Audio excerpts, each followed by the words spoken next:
So এটা হচ্ছে all new Realme GT70, রিয়েলমির নতুন একটি আপার রেঞ্জের স্মার্টফোন। ফোনটা ক্রেজি কিছু স্পেক্স আর ফিচার্স অফার করছে। অ্যাকচুয়ালি কী কী অফার করছে সেটা নিয়ে আজকে ভিডিওতে আলোচনা করা যাক। So let's talk about this smartphone in this video. শুরুতে ফোনটার ডিজাইনের কথা হলে this phone really looks good বা beautiful at the same time. ফোনের ব্যাক প্যানেল থাকছে গ্লসি বা গ্রেডেন্ট কাইন্ড অফ ফিনিশ, যার কারণে ফোনটা দেখতে অনেকটা সুন্দর বা বিউটিফুল লাগে। আর রিয়েলমির এই ডিজাইনটা নাওডেজ একটা টিপিক্যাল ডিজাইন হয়ে গিয়েছে। রিয়েলমির অলমোস্ট সব স্মার্টফোনে এই টাইপের ডিজাইন ইউজ করা হয়, which is common. But actually ডিজাইনটা দেখতে ভালোই লাগে, খুব একটা যে বোরিং লাগে বা খারাপ লাগে এরকম নয়। ডিজাইনটা বলবো ঠিকঠাকই আছে। আর ফোনটির ডিসপ্লে কথা হলে ডিসপ্লেটা হচ্ছে 6.8 ইঞ্চের LTPO অ্যামোলেড ডিসপ্লে উইথ 120 হার্জের রিফ্রেশ রেট। আরও থাকছে HDR10 সাপোর্ট এবং 1 বিলিয়ন কালারের সাপোর্ট।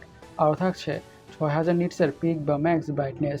এই প্যানেলেতে যে কোনো ধরনের content you name it, YouTube videos, movies or series, anything, যে কোনো কিছু দেখে অনেকটা ভালোভাবে এনজয় করা যাবে, that's for sure or obvious.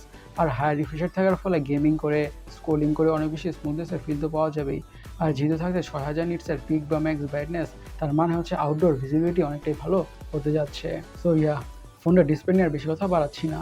এখন ফোনটার হার্ড অথবা চিপসেট নিয়ে কথা বলা যাক। ইউজ করা হয়েছে মিডিয়াটেক ডাইমেনসিটি 8400। এটি একটি 4 ন্যানোমিটার বেসড অক্টাকো প্রসেসর, আর বাজেটের মধ্যে বা আপার রেঞ্জের মধ্যে একটি tried and tested good performing processor. High লেভেলের গেমসগুলোকে অলমোস্ট ম্যাক্স আউট সেটিংসে খুবই ভালোভাবে খেলা যাবে অথবা রান করা যাবে কোনো ধরনের ইস্যুস ছাড়াই। এবং day to day regular task, social media using, switching between apps, scrolling through UI, net browsing, এমন যত ধরনের টুকটাক বা রেগুলার টাইপের কাজ আছে ফোনটা ইজির সাথে ব্যাটারি স্মুথভাবে হ্যান্ডেল করে ফেলবে। সো ফোনটার পারফরমেন্স নিয়ে চিন্তাই করতে হবে না। যারা হেভি ইউজার তারা এই ফোনটি থেকে অনেকটাই ভালো পারফরমেন্স পেয়ে যাবে। ফোনটির র্যাম এবং স্টোরেজ মেসেজ হলে থাকছে 8GB RAM 128GB storage, 8GB RAM 256GB storage, 12GB RAM 256GB storage, 12GB RAM 512GB storage. ফোনটির অপটিক্স বা ক্যামেরার কথা বলে ইউজ করা হয়েছে 50 মেগাপিক্সেলের primary sensor with PDF and YS। আর সেকেন্ডারি ক্যামেরা হচ্ছে 8 মেগাপিক্সেলের ultra wide angle sensor.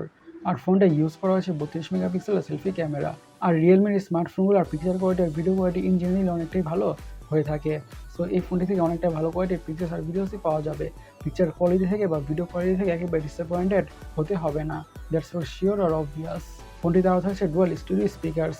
Security কথা বলে ইউজ করা হয়েছে আনারিস প্রপেল ফিঙ্গারপ্রিন্ট সেন্সর। এখন ফোনটির ইউএসপি বা ইউনিক সেলিং পয়েন্ট নিয়ে কথা বলা যাক, উইচ ইজ ব্যাটারিটা। ইউজ করা হয়েছে হিউজ বা জায়েন্ট 7000 mAh এর ব্যাটারি। ইয়াস, ফ্রিকিং 7000 mAh এর ব্যাটারি। তার মানে হচ্ছে ফোনটি থেকে 3 থেকে 4 দিনের ব্যাটারি তো পাওয়া যাবেই ফোনটাকে মিডিয়ামভাবে ইউজ করলে।